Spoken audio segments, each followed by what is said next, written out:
So today what I want to show you is how to just do a very simple flat bottom trim for your cylinders.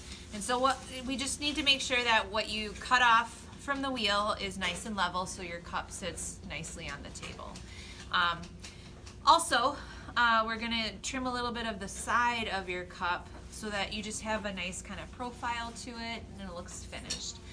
Normally there's some chunkiness down here that hopefully you got rid of most of it pre-trimming before you took it off the wheel, but we just kind of use trimming as a way to clean up the bottom of the piece, okay? So kind of the first trick is to get it recentered on the wheel. So we have to flip it upside down. And what's kind of nice is that we do have kind of circles on our wheel heads that you can use as a reference tool to see how close to center you get it. And we want to put it on real slow.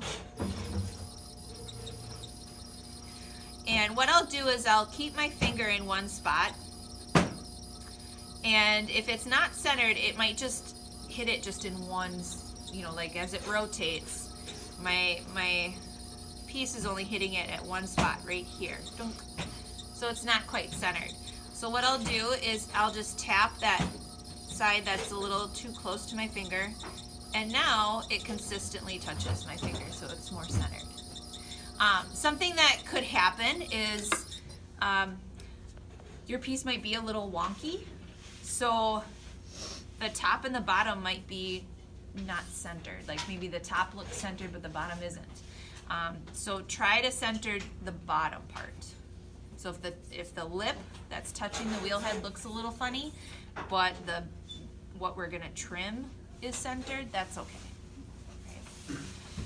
And then what I'll do is I'll take a little chunk of clay and I'll make some coils, just short coils, and I'll hold down with one hand and I'm going to press that coil around the lip.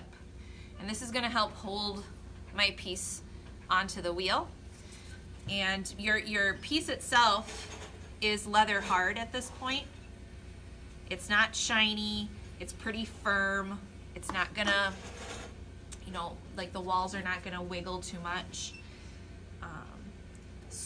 And this clay is really wet, so they're not going to actually attach. If they do, you might have to do a little cleanup. Okay. So that's how I get it recentered on the wheel. Okay. And I like to go pretty slow when I trim. Trimming tools that I like to use, you just want to make sure that you're getting the tools that have a beveled edge to the metal. There are some tools that just look like a piece of metal bent, and those do not, they're not efficient at cutting, okay? These tools all have kind of a beveled cut edge that helps and goes quicker through the trimming process, okay?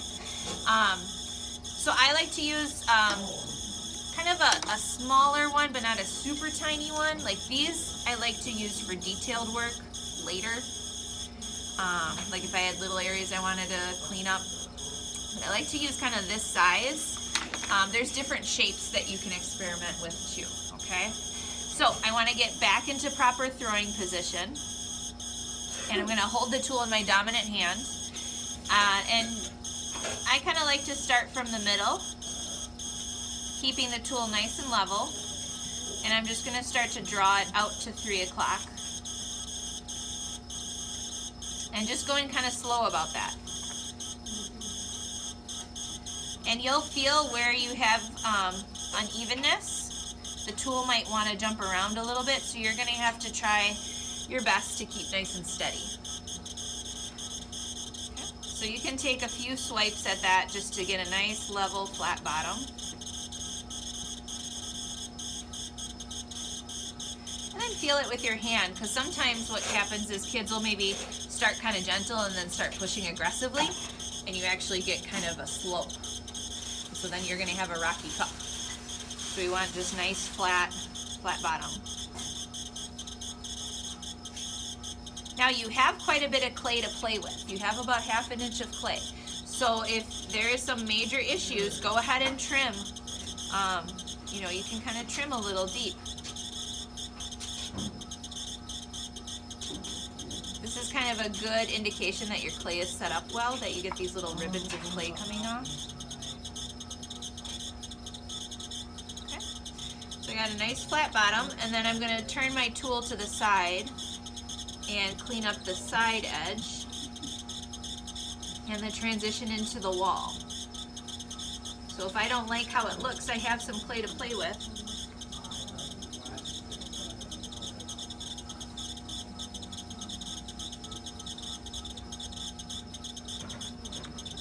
Here's where you can switch to a larger tool if it's kind of cutting in and you can't get rid of a line, or you want to kind of swipe a larger surface, get a better transition.